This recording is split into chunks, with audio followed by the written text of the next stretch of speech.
Hey there, and welcome to the Hour of History. I'm your host, Stephen Bauman, and this week our guest is Tony Kronman, author of The Assault on American Excellence, a book that takes Tony's experience teaching in some of the finest settings in the United States and looking into these questions of American excellence, as well as what he sees as this increasing assault on American excellence. We're talking history, education, and politics. You're going to find this insightful, hopefully as much as I did, and then you can go check out Tony's book, which comes out later next week. It was a fantastic conversation, and once again, it's my pleasure to have you listening to the Hour of History podcast. We hope you check out all of our great episodes at hourofhistory.com and subscribe on whatever podcast platform you prefer. You're listening to the Hour of History podcast, Our World. Anytime, any place. For show notes, links, and more, be sure to visit our website at www.hourofhistory.com. And for all the book recommendations made during the podcast, head over to hourofhistory.com/rex. That's hourofhistory.com/RECS. Without further delay, your Hour of History starts right now. Hi, Tony. Welcome to the Hour of History. How are you doing this morning? I'm well, Stephen. Thanks very much. Thanks for having me. Yeah, it's a pleasure to have you. Your new book, The Assault on American Excellence, is already making some waves, and so I'm glad that we can talk some about the historical significance and why people should go out and pick up this book and read it. But before we do that, could you tell the audience a little bit about yourself? You've had quite a career. Thank you. I'm a member of the faculty at Yale. I teach in the law school. I've been a member of the law school faculty at Yale for 40 years now. It's hard for me to believe it's been that long. I served for 10 of those 40 years as the dean of the law school from 1994 to 2004. For the last 15 years, I've been dividing my teaching between the law school, where I teach a variety of courses from pretty traditional ones like contracts and law and religion to more adventurous ones of a jurisprudential sort, dividing my time between the law school and an undergraduate program in Yale College called Directed Studies. It's a voluntary program for interested freshmen of a kind of old-fashioned sort. It's a great books program that begins with the Greeks and the Romans and winds up in the 20th century with Hannah Arendt and Virginia Woolf. And I've been teaching in that, as I say now, for 15 years and teaching the philosophy portion of it and also literature and history and politics. I have a Ph.D. in philosophy from Yale. I went to graduate school first and law school afterwards, so I have both my Ph.D. and my law degrees from Yale. And I was an undergraduate at Williams College in the mid to late 1960s. And so that's already a kind of combination that we don't get from so many people. There are a good number of Ph.D., J.D. People out there, but how has that specifically contributed to your sort of way you've approached both teaching and maybe the way you understand the world? My interests, my scholarly interests and my teaching program have from the start been divided between the law as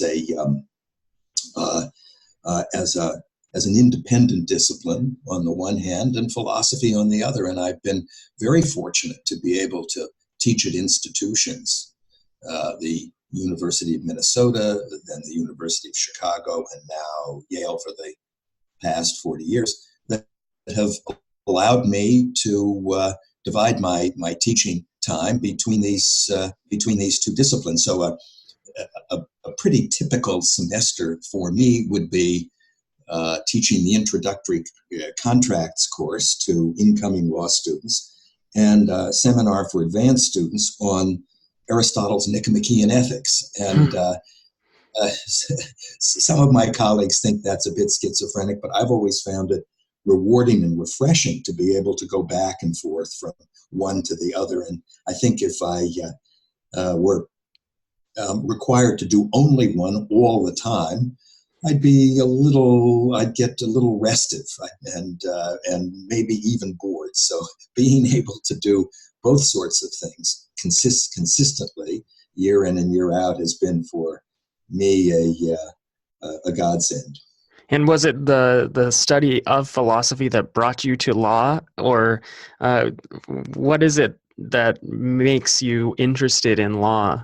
And hopefully that will come back up when we're talking about your new book. But before we get there, yeah, it's awfully difficult, Stephen, to reconstruct one's own motives 40 some years on and to figure out what it was you had in mind and moved you to follow the course you did. A combination of things directed me toward the law as I was coming to the end of my Ph.D. studies at Yale. One was that I had become very interested in jurisprudence as a branch of philosophical study, and in legal history. I wrote my doctoral dissertation on Max Weber, a somewhat unusual subject for a PhD in philosophy. But as I studied Weber and worked on my dissertation, I became pretty deeply immersed in his own historical writings and in his famous work on the sociology of law in particular.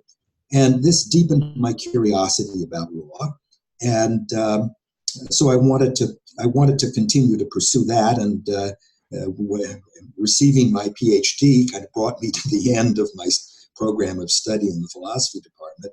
So I realized, obviously, that if I was going to continue to be a student, I had to do it elsewhere.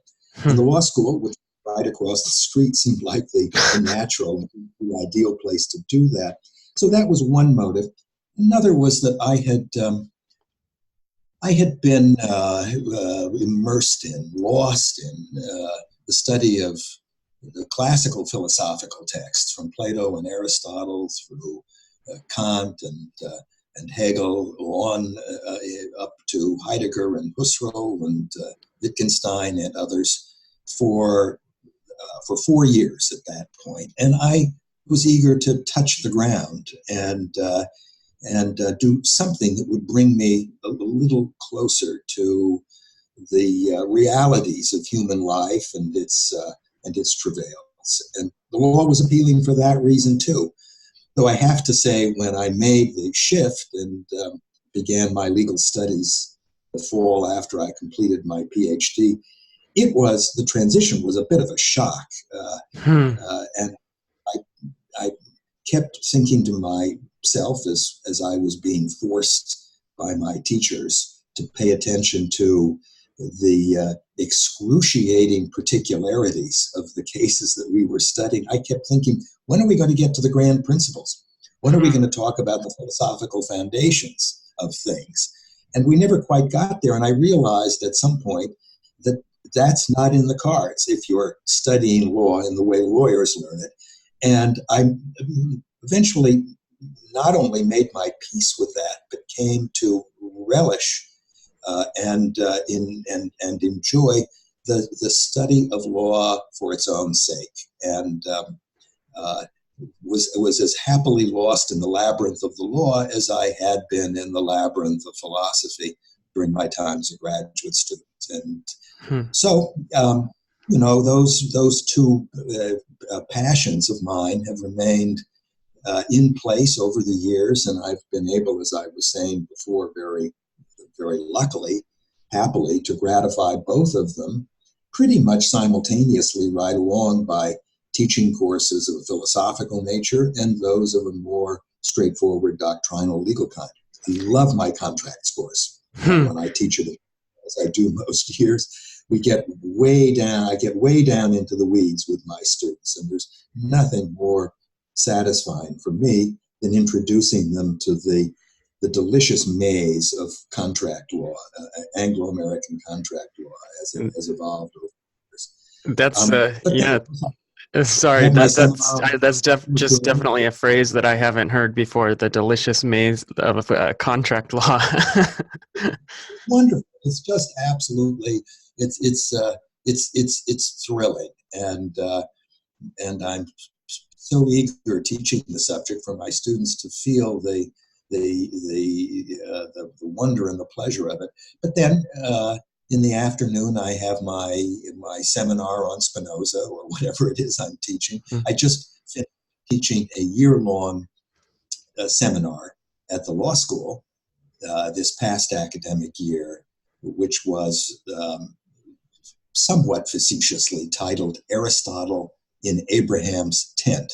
And the idea behind the seminar was to explore the reception of Aristotle's philosophy and of his physics and metaphysics in particular in the three great Abrahamic faith traditions. So we began the year with a solid 7-week introduction to the complexities of Aristotle's thought, and then we read Avicenna and Al-Ghazali, Maimonides, Aquinas, and wound up the year with Spinoza. So it was quite an adventure, and this is a testament to the adventurousness of students at the Yale Law School. I had a dozen students who stayed with me for the whole ride for the entire year. We had a blast. But that's kind of at the opposite end of the spectrum from the doctrine of consideration and offer and acceptance in the law of contracts. Yeah, and so one thing that's come up, and this is why I love to sort of get the background biography first, something that you don't get when you might just, read an article or an op-ed online, is how many times teaching and students and that joy have come up in your explanation of yourself. So tell us a little bit about that. You've seen, decades of students in a number of settings. What has that meant to you? My new book is dedicated to my students, and I have, over the many years that I have been a teacher of them, they have been teachers of mine. And in every class, large class, and in every seminar, I have been as much the beneficiary of their curiosity and wisdom as I hope they've been the beneficiary of mine. I start every class on the supposition that my students and I are engaged in a conversation. I may have a leg up in the sense that I've read the material before, thought about it. I'm perhaps a somewhat more advanced student than they, but I'm a student too. And reading the material, even if I've read it 50 times before, every time is a fresh start. And their questions about it, their observations, their arguments, always lead me every time around to fresh discoveries and insights. And the pleasure of the conversation, gathered around the table, talking about whatever the subject of the class happens to be, that for me is the joy of teaching, and quite apart from conveying to the students some knowledge or untechnical understanding of the material we're grappling with. Quite apart from that, I wouldn't diminish the importance of that. That's an aspect of it. But quite apart from that, sharing with them the joy of conversation, even after they have forgotten everything about Spinoza's ethics or the doctrine of consideration, if they remember the thrill of an open-ended, no-holds-barred conversation in which all the participants are after the truth and in a charitable but tough-minded way, pursuing that common goal together. If they remember that experience and they take it with them into life outside the classroom, that to me is a more lasting and valuable experience than anything else that they may remember from it. That was my experience as an undergraduate and then as a graduate student with the very greatest teachers I had. I don't remember much of what was actually said in class, but I do remember the classroom, what the experience was like, and that has remained with me ever since. Interesting. And I can already see we're kind of getting into this discussion that is sort of around your new book. And it's right there in the title, The Assault on American Excellence. And it seems to me that you've just described in many ways what your kind of vision of American excellence is, at least in the classroom. Did you want to clarify that further before we talk about the assault? What is this American excellence in the classroom or outside? Sure. Let me try to do both things at once, to talk a little bit about excellence and what I perceive the assault to be. I want to start with the hero of my book, Alexis de Tocqueville, a French nobleman who visited the United States in the 1830s in the presidency of Andrew Jackson, and wrote a very famous book about his experiences and observations called Democracy in America. It's a great book. It's perhaps the very greatest book that's ever been written about American democracy. And the fact that it was written by a Frenchman, I don't know whether that explains it or is an ironic puzzle. But in any event, it's a very great book. Tocqueville had a profound respect for the American experiment in democratic government. He thought it the most extraordinary thing that human beings had ever attempted. This now continental project of democratic self-government, premised upon the fundamental Jeffersonian idea that all men and women are created equal and equally entitled to a share and a voice in their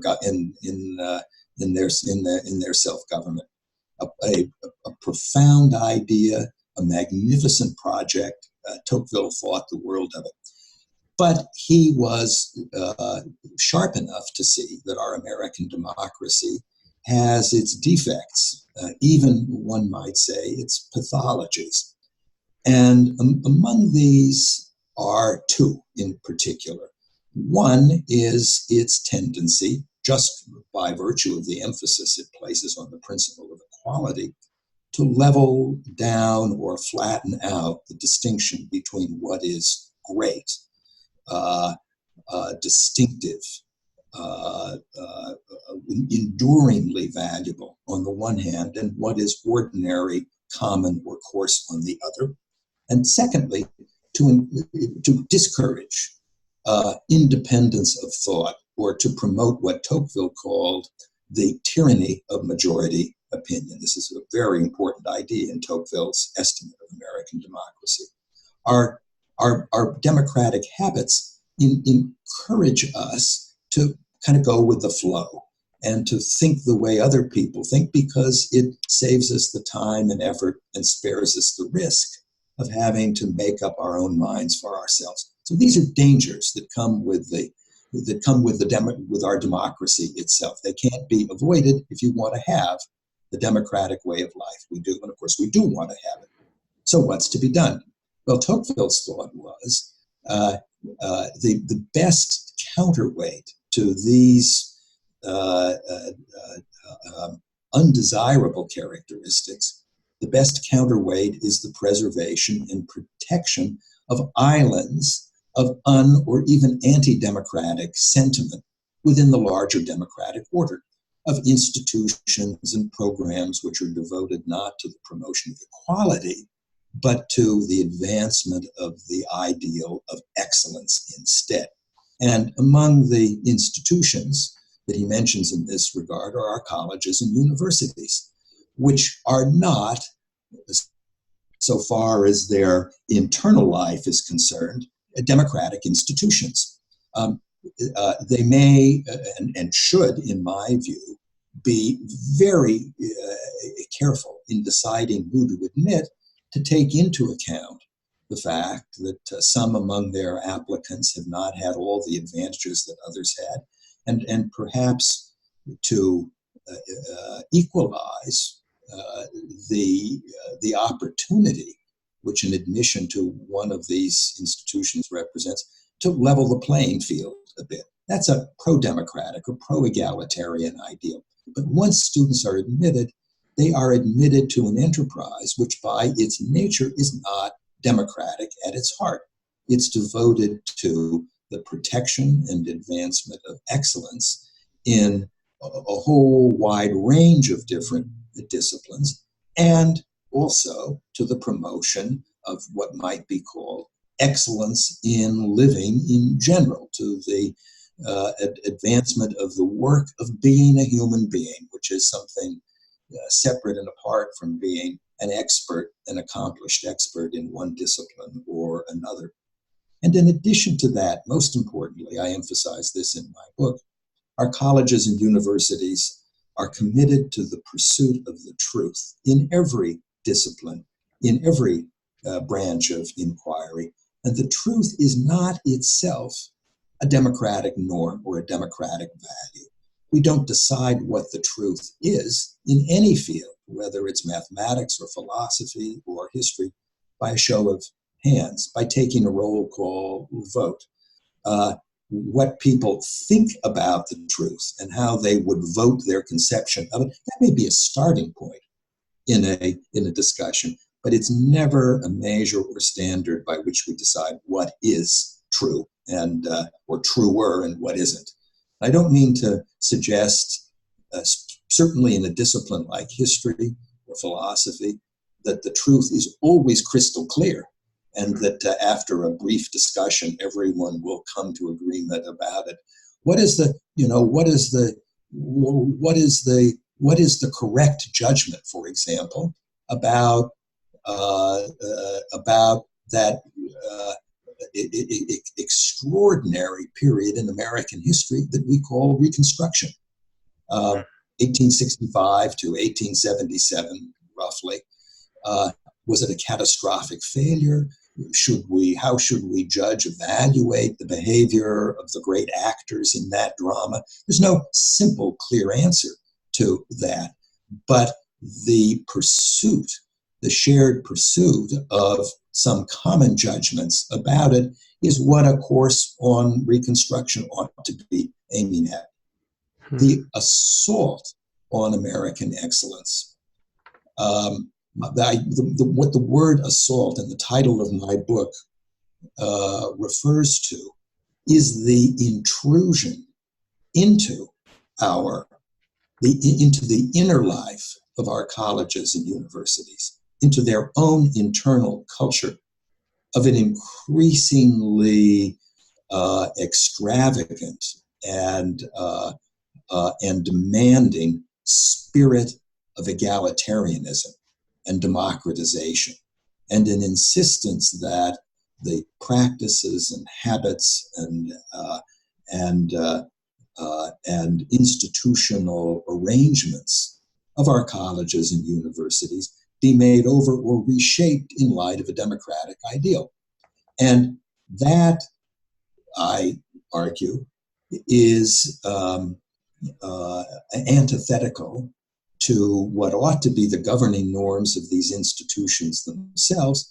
And it also is bad for for our larger society, for our larger democracy, which depends, for the reasons Tocqueville explains, on the protection or preservation of islands of excellence, including, among them, most importantly, our colleges and universities. Now I've given you a somewhat long reply, question, but I hope that gives you some sense of what I mean by at least two of the words that appear in my title, maybe the two most important ones, excellence and assault.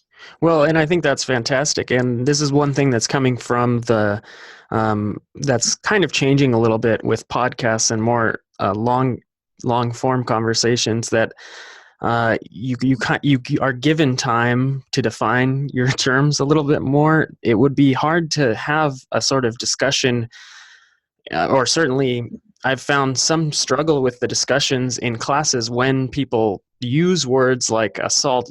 Assault is a pretty powerful word right away, and you want to be able to let someone define it, like you just did. But a lot of times, we're kind of mushed into a 45-minute class period or whatever, and you hope these conversations continue outside. Sure. But And I had to. yeah. My publisher urged me to pick a title that would have some punch to it, and a title is meant to grab one's attention. Right. And if you can't explain in the title of the book what the whole book is about, it can only convey a sense of the urgency of the topic, and assault and excellence are words that were intended to do that. And they certainly do provoke call out conversation. And so this intrusion into the this inner life of colleges, you said, this extravagant egalitarianism, who is making this intrusion? The champions of a program, or perhaps I should say various programs of social justice or social amelioration, that all have as their fundamental premise the advancement of equality in America, which is devoted to the Jeffersonian principle, but is a long way from having fully or fairly achieved it. I think anyone has to acknowledge that there's a shortfall between the Jeffersonian ideal, or one might say the Lincolnian ideal, because Abraham Lincoln, of course, picks up and reiterates, rearticulates, and strengthens the Jeffersonian ideal, most famously in the Gettysburg Address, but elsewhere in his speeches. There's a shortfall between that ideal and where we are in America today. We're making progress, one hopes, but there's a gap, and that gives rise to a demand that the gap be further closed in the direction of greater equality of opportunity or result, however one interprets the meaning of equality, which of course is a highly complex. So, but that all makes sense to me. I understand it. That's a political program. That's a political project, and the assault is led by those who insist on bringing that project or program into the heart of the academy of our colleges and universities, where the result is, if they succeed, the politicization of academic life and the demotion of the commitment to excellence and truth in favor of a commitment to greater equality of opportunity or result instead. And that the demand is appropriate in the political sphere. In the academy, it's misplaced, and it runs against the grain of the fundamental norms and values of these institutions itself. That's what I want to protect against. And so you view these, and that's sort of another thing that came up, is this colleges and universities. Do you view them as apolitical spaces? In a very important sense, I do. They ought to be a reprieve from politics. Of course, all of the questions that are at the center of our political life today or in the past are appropriate, indeed urgent topics for discussion, debate, and study within the academy. But when they are approached in an academic spirit, one approaches them in a very different way and with a different set of expectations than one does if you approach them politically. when you approach them politically, what you want to do is to advance your conception of what is right, fair, true, whatever, and to squash the opposition. That's a power struggle. Politics is about power, the distribution of power, and parties seek to increase their power at the expense of others. It's a battle for power. A classroom ought not to be a battle for power. It should be a shared pursuit of the common goal of understanding as best one can the truth of the matter. And that means that in a classroom, no matter how strongly held your views are, your partisan views are, you have to be prepared to subject them to the same scrutiny as you want to subject everyone else's views to. If that attitude, spirit, is kept alive in the classroom, it leads to something very different from what one gets in the heat and battle of political life. So yes, I would say our colleges and universities are and ought to be apolitical regions, domains, spaces. Oh, go ahead. Sorry. No, you please. And when I want to clarify on this, the classrooms and the colleges, when you're talking about this, are you talking about every sort of accredited institution in America? Because we have schools like Berkeley and Brigham Young, and Brooklyn College. These are three totally different schools in terms of administration and student body, geographic region, religious history. Are you talking broadly about all schools, or is this a model that can't work for some reason in schools? Well, you make a very good point. The landscape of higher education in America is unimaginably diverse. Yeah. There's no way of describing in a few summary terms the immense variety of institutions of higher learning that are spread across our country from coast to coast. Big ones, little ones, private ones, public ones, denominational institutions, non-denominational institutions, vocational institutions, liberal arts colleges and universities with liberal arts programs, unimaginably diverse. And of course, things will look different from the perspective of each of these depending on its own local traditions, aspirations, values, etc., etc., etc. So Brooklyn College and Brigham Young and the University of Michigan and my alma mater, Williams College, these are very, very different institutions. But they do share something in common. And in my book, I am speaking to what I believe is that shared common element, the important residue that is left when you subtract away all of the local and distinctive characteristics of these various institutions. What you're left with, I think, is the idea of a place, a space of free and open inquiry devoted to the protection and advancement and furtherance of excellence in a variety of different disciplines and to the pursuit of the truth. Those are hallmarks of the enterprise of higher learning in all of the countlessly diverse forms in which you find it in our different colleges and universities. So, am I offering a uniform prescription, one size fits all that applies across the board?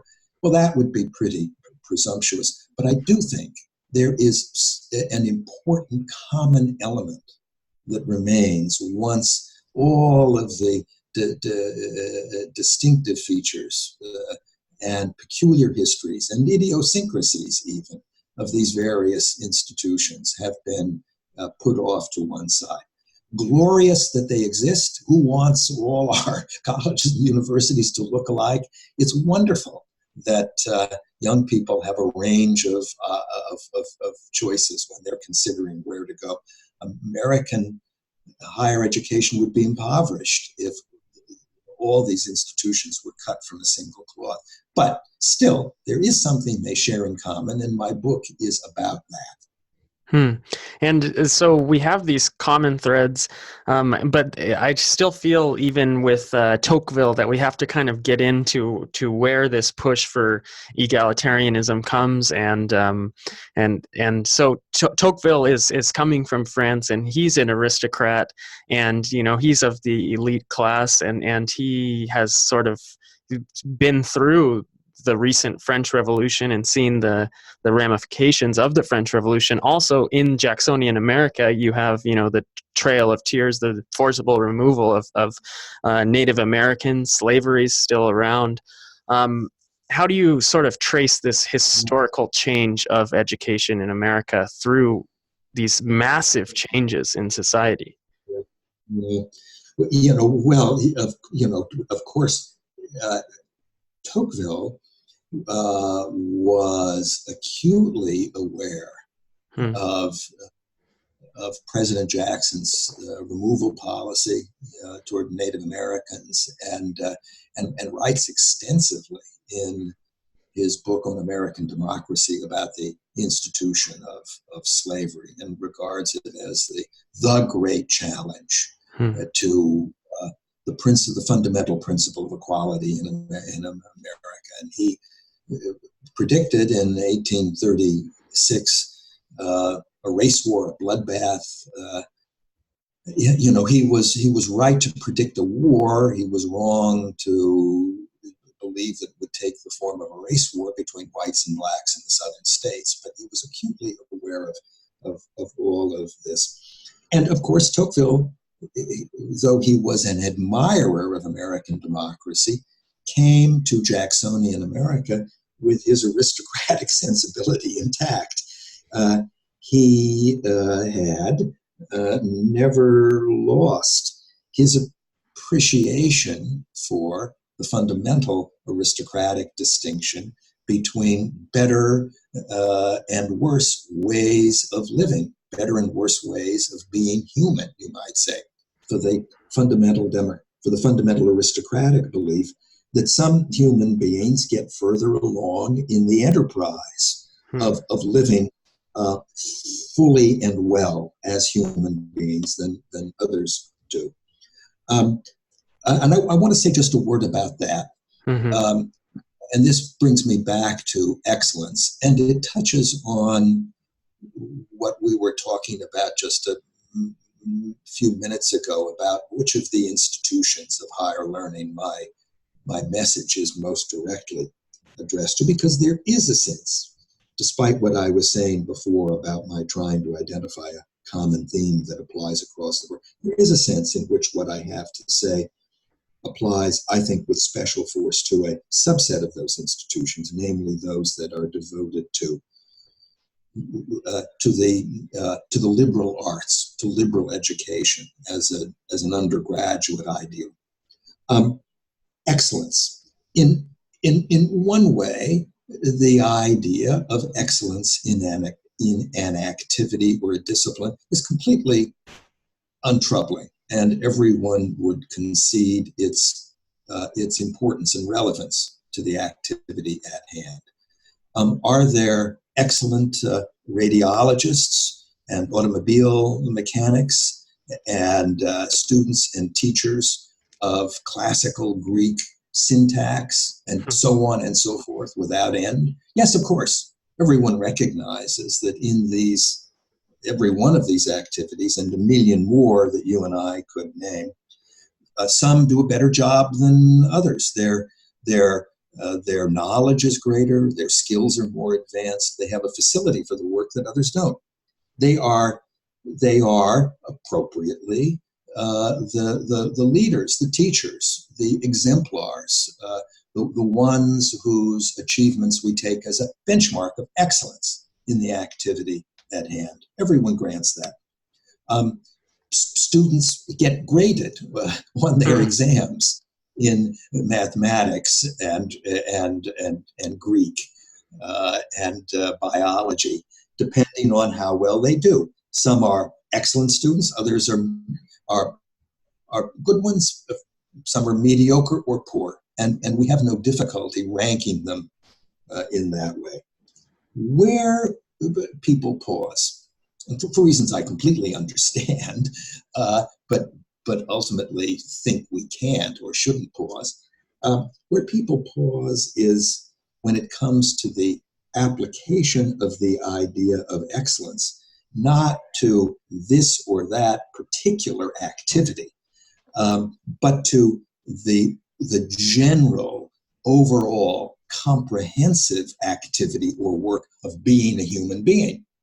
Are there some who get further along in that work than others, about whom we might say they're excellent human beings, and they are models or exemplars or standards for the rest of us who want to be excellent in the general work of being human too? People draw back at that because it runs so sharply against the egalitarian grain that no one is better than anyone else at that general work. Sure, some are better pilots and auto mechanics and students of Greek, but at the work of being human, who is to say? And yet, this is the point I want to underscore. The fundamental premise of the liberal arts, of liberal arts education, and of the humanities in particular, the fundamental premise of all of these is that a general liberal arts education is intended to bring the student along, not in the study of this particular subject or that particular subject, but to advance him or her as a human being, to deepen and develop the student's range of sympathies, capacity for mature judgment, for reasoned argument, to deepen and develop the student's maturity as a human being. These are all general characteristics or qualities that apply not just to particular activities, but as I say, to the work of being human. And a liberal arts education is intended to advance that. So unless we're prepared to give up on the idea of the liberal arts altogether, we have to struggle with the question of what it means to be excellent in the work of being human. And we have to come to terms with the fundamental fact that we can't abandon that idea altogether without scuttling the liberal arts and the humanities in their entirety. And, Yale College, Williams College, the hundreds of colleges and universities which still claim to be devoted to the liberal arts cannot run away from the fact that they are still tied, though they find it awkward or embarrassing, still tied to the idea that the notion of excellence has meaning when it is applied to the activity of being a human being and not just an expert in some particular discipline. I want to revive that commitment and give in, to the extent I can, a good conscience, which increasingly it doesn't have. It is, to the extent it lives on under a cloud of embarrassment, one might say, in our colleges and universities. And it's easy to see where the embarrassment comes from. It comes from the democratic egalitarian thrust, which puts this ideal in a state of disrepute. It makes it look bad, which of course it does, from a democratic point of view. It's interesting too, because this conversation comes up a lot, certainly when people are in application for spots or in competition for positions. I recently just applied for a job, and you have these documents that you assemble. The CV kind of shows your excellence of various activities. I have a couple advanced degrees, and then the cover letter is kind of you explaining the human being side. But something I have to fill out more and more frequently, in addition to the letters of recommendation that other people are vouching for my excellence, I also have to fill out a diversity statement. Um, Mhm. and Mhm. so what are they like? I feel like I'm giving a lot of information about myself. What is the objective there? Is that part of the assault on American excellence, and why?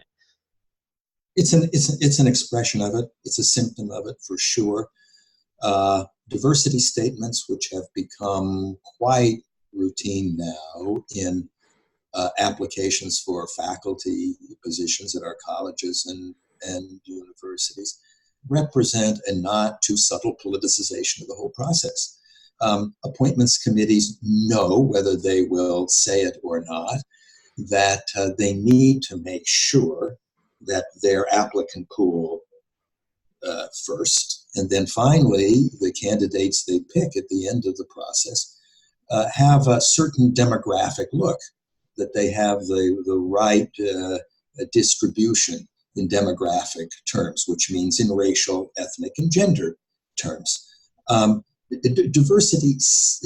Diversity uh, might mean, of course, diversity of opinion or outlook or philosophical perspective or intellectual conviction or commitment. And schools sometimes say, well, that it does mean that, or it means that too. But anyone who is paying the least attention today knows that what it means principally is diversity of race, ethnicity, and gender. And when you apply for a faculty position, that the diversity statement that you are required to fill out is a signal to you that whatever your achievements and excellences may be as a scholar and teacher, prospective teacher, those are going to be filtered through a political grid, which gives weight to other considerations that ultimately are designed to advance a political program of a democratic and egalitarian nature. And that is one aspect, just one of many, but for young people applying for teaching positions at our colleges and universities today, a prominent and sometimes awkward or painful example of the intrusion into higher education of a pro-democratic, pro-egalitarian political impulse demand. So, yeah, sure. And There's and yeah, of many.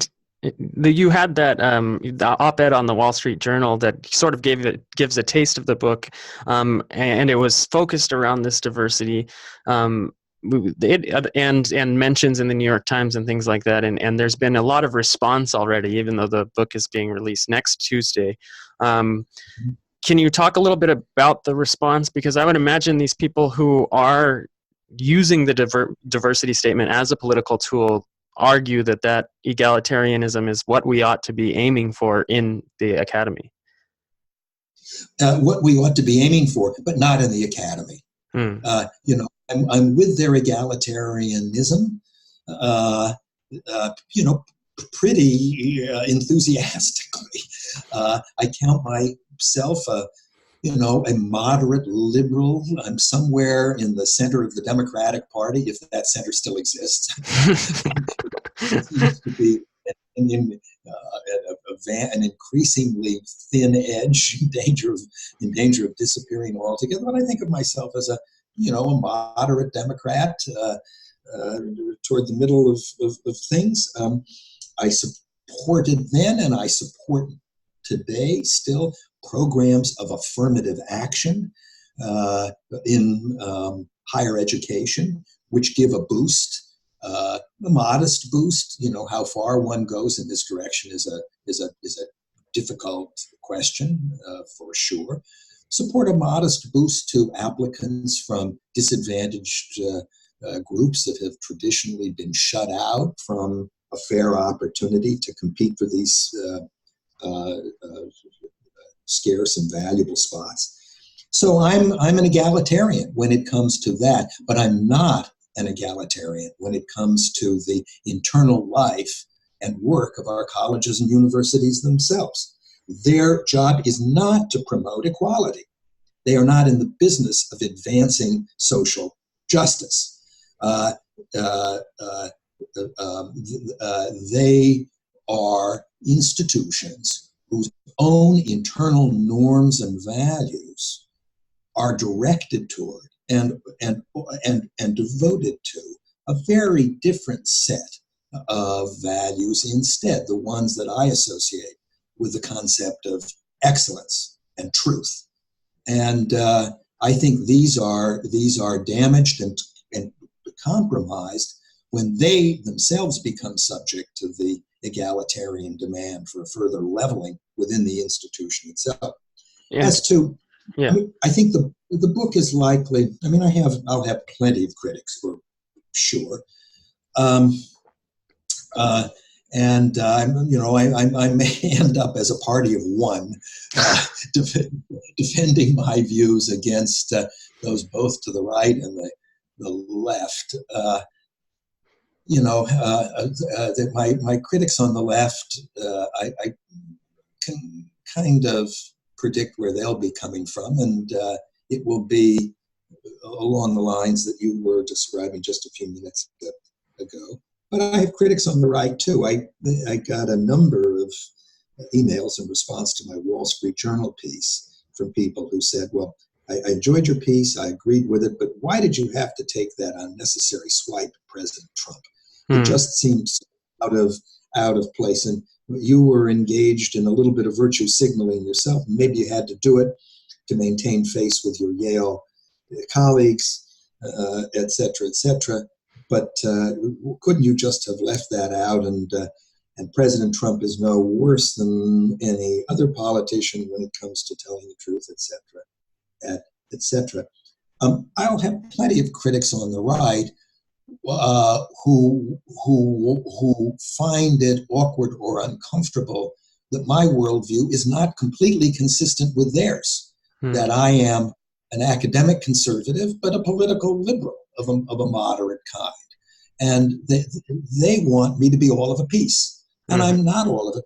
And I don't intend to be all of a piece. And I don't see any reason why my political views and my academic values have to be utterly uniform and continuous across the board. That is the problem with those who insist that the principle of equality, which has its proper place in politics, have an equal application in the world of higher education too. I'm against that. But by the same token, I don't feel any need to, as it were, export my academic conservatism to the political sphere, and I don't. And I make no bones about it. So that leaves me, as I say, maybe a party of one. Yeah. But that one is me, and I gotta call it as I see it. But I think a lot of people feel that way. Do you find yourself hopeful for the future of the academy, or do you think that this assault is too strong and too widespread to sort of result in an academy of excellence as you see it? I'm hopeful. I am hopeful by temperament. I couldn't help be an optimist.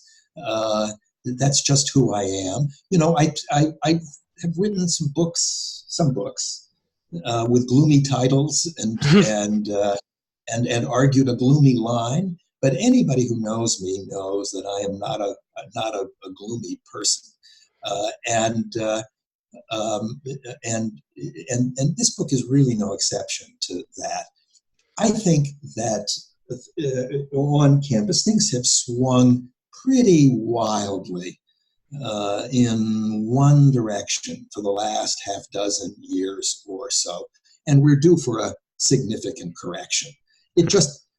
things can't go on like this for too long without a counter thrust, pushing them back to something that looks more like a sensible position somewhere in the middle. And I think that's coming. I guess I wrote this book in the hope or in the belief that there are others, maybe many others, who feel the way I do, but they've been cautious for understandable reasons, and they're sitting on the sidelines waiting for someone to speak up and say what I've said so that they can fly the flag and say, yeah, Kronman gets it partly right. I don't agree with everything he says, maybe with much of what he says, but I'm so glad he's made the argument because now we can talk about these issues in an open and above board way. And that, Stephen, I think that conversation is coming. And when it comes, it will have a corrective effect, I hope. What is needed is for more than one or two of our college and university presidents to speak up and do something other than what a distressingly large number of them have been doing for some time now, which is to just go with the flow and follow the path of least resistance. This book is not following the path of least resistance. I guess I'm inviting some resistance and pushback. But that's okay. And I haven't said anything in the book really that's so wildly out of line or extreme from the vantage point of traditional academic values. I'm simply reminding my readers of what to many has gone without saying for a long time until quite recently, when all of a sudden it seems to be unsayable, which is a very odd pass to have come to. So, there are some leaders in higher education. President Zimmer at the University of Chicago has been a brave example, I think, especially with respect to the speech issue, and others too. But I'm just hoping that more will follow, and hopefully, and hopefully people will check out your book. And then, like you said, you don't necessarily have to agree with everything, but it maybe I agree with these points or not. What it does, like you were kind of gesturing towards, is starts a conversation. Unfortunately, Tony, we're here at the end of the hour, so it's time for the suggestions. I'll start off. Usually I let the guests go first, but I want to make a broad, big suggestion that I think you will appreciate. One of the things you mentioned is that you taught in the Great Books programs for 15 years. You mentioned Tocqueville's Democracy in America. I think a lot of people missed programs like that in their education. For whatever reason, their liberal arts college didn't have it, or so on and so forth. But I strongly suggest that people check out some of those books, whether it means like going on a modern world classics reading list, or just checking out the Oxford's World Classics and picking one out and reading it, because there are such great pieces of literature out there that are, like Tocqueville's Democracy in America, still relevant to our conversation. If I had to say one specifically, just because France is on my mind, I might say Stendhal's Red and Black was one, the Red and the Black, that I read years ago that just had an impact. Yeah, and let's not forget the Charterhouse at Parma. Yes, another great one. Yeah, a great novel of his. Well, so here are a couple. Am I limited to one, or can I make a couple? Maybe you can make, with all your accomplishments and books, I'm going to let you have a couple. So here, one very much along the lines of the suggestion you've just made. Your listeners can find online the curriculum for the Directed Studies program at Yale that I referred to at the head of the hour, and they can get the reading list of the books that the Yale freshmen who are in directed studies read. It's a long list, but it's a great list. And one doesn't have to do it in a day or even a year, but it's a wonderful list to pin up somewhere and then chip away at. And the pleasure of the books on that list is a lifetime's worth of pleasure and fulfillment. One book that I would recommend, which isn't on that list actually, the very greatest book in my view, written by an American about American democracy, Walt Whitman's Leaves of Grass. His great magisterial poem to America, or poem of America, as he calls it. And I would urge your listeners to find, it's easy to find online, a version of the 1855 edition of Walt Whitman's Leaves of Grass. It was the original version of it, the first version that he published. And he continued working on it over the course of his lifetime, and it grew from a manageable size to a gargantuan work. But the 1855 edition of Leaves of Grass, it is a celebration of the American democratic spirit, greater than any I know. And if one wants to remind him or herself of what it means to be an American Democrat, small d, and why one has reason to be, and why it's and not just politically imperative, but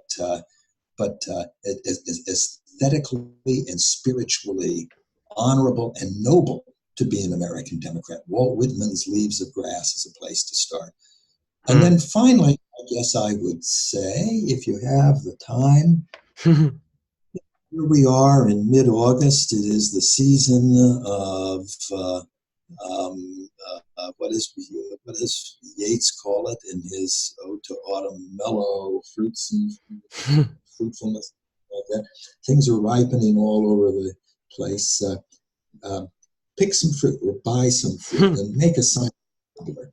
I made a peach cobbler for my family the other night, and of all the things I do in life, the one that I have some confidence brings others real undeniable pleasure is putting a peach cobbler on the table. So do that or something like that, and you won't regret it. Awesome. That is some fantastic suggestions, and the listeners are going to be busy as they peruse the curriculum and their new books to check out. And of course, they'll want to check out Tony Kronman's The Assault on American Excellence, which comes out next week. Thank you so much, Tony.